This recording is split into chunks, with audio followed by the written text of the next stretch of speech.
ছুটির দিনের দুপুরে ঢাকা শহরে তুমুল বৃষ্টি হচ্ছে। এটি রাজধানীর বিজয় সরণি এলাকার চিত্র এবং আমি যে জায়গাটিতে দাঁড়িয়ে রয়েছি এই জায়গাটিতে বৃষ্টি হচ্ছে প্রায় 30 মিনিট যাবত এবং এই বৃষ্টিতে কিন্তু এই প্রধান সড়কে পানি জমে গিয়েছে।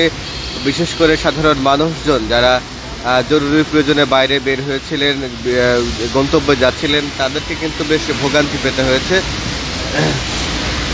সেই চিত্র কিন্তু আসলে দেখতে পাচ্ছি। প্রিয় দর্শক, আপনারা কে কোথা থেকে সমকাল লাইভটি এই মুহূর্তে দেখছেন, আপনারাও আপনার এলাকার আবহাওয়ার পরিস্থিতি আমাদেরকে লিখে জানাতে পারেন। একই সঙ্গে এই লাইভটি ঠিকমতো দেখতে এবং শুনতে পাচ্ছেন কিনা সেটাও আমাদের কমেন্ট সেকশনে লিখে জানাতে পারেন। আবহাওয়া দপ্তর থেকে আগে থেকে জানানো হয়েছিল যে গত কয়েকদিনের যেই ভারী এবং হালকা বৃষ্টিপাত সেটা কিন্তু আজও অব্যাহত থাকতে পারে এমন কথা বলা হয়েছিল এবং আজকে দিনের মধ্যভাগে একটু ভারী বৃষ্টিপাত হওয়ার সম্ভাবনা প্রবল ছিল। সেটাই কিন্তু আসলে বাস্তবে রূপ নিয়েছে। যদি বলি, রাজধানীর চন্দ্রিমা উদ্যান এবং যে বিজয় সরণির লাগোয়া যেই মোড়টি রয়েছে সেই জায়গাটিতে কিন্তু সেই জায়গার চিত্র এটি এবং তুমুল বৃষ্টি হচ্ছে। এই ভারী বৃষ্টিতে সাধারণ মানুষজন যারা ভর দুপুরে বাইরে বের হয়েছিলেন তাদেরকে কিন্তু এই বৃষ্টি স্নাত দিনে এই ভারী বৃষ্টিতে বেগ পেতে হচ্ছে এবং তারা অপেক্ষা করছেন কখন এই বৃষ্টি থামবে।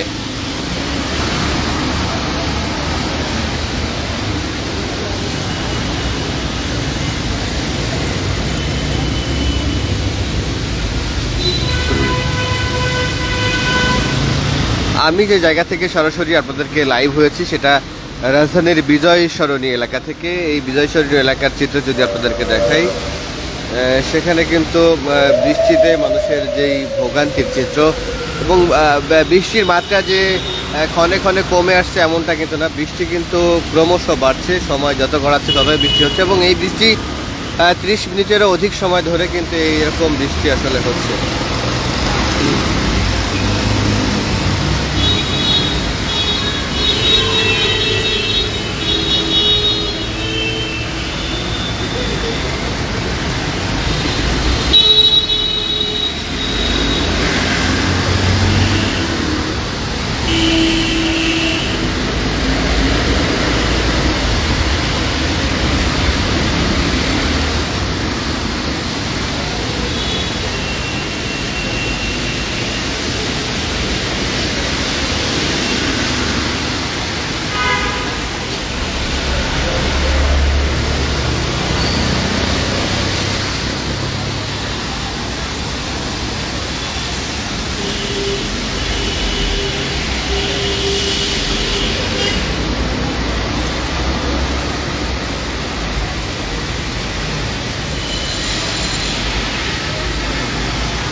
এবং এই মেট্রো রেলের নিচে আসলে অবস্থান নিয়েছে সাধারণ মানুষজন যারা বিভিন্ন গন্তব্যে যাচ্ছিলেন।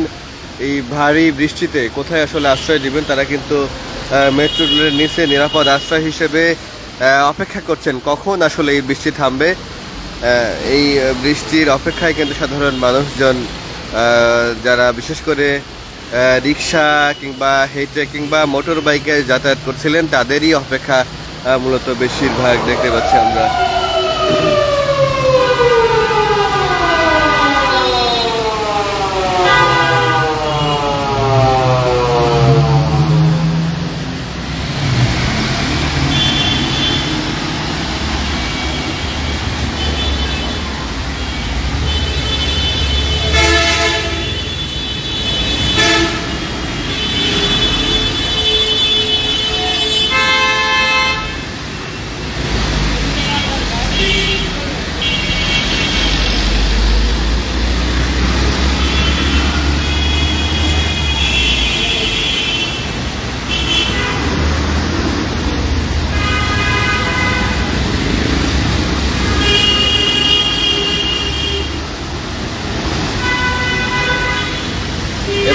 রাস্তার অবস্থা যদি দেখায়, এই সড়কটিতে কিন্তু পিচ ঢালাই সড়কেও পানি জমে গিয়েছে।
দর্শক, এই ছিল এখনকার মতো সবশেষ পরিস্থিতি। আবারও আপনাদের সঙ্গে যুক্ত হব। সবাইকে ধন্যবাদ জানিয়ে এখনকার মতো বিদায় নিচ্ছি।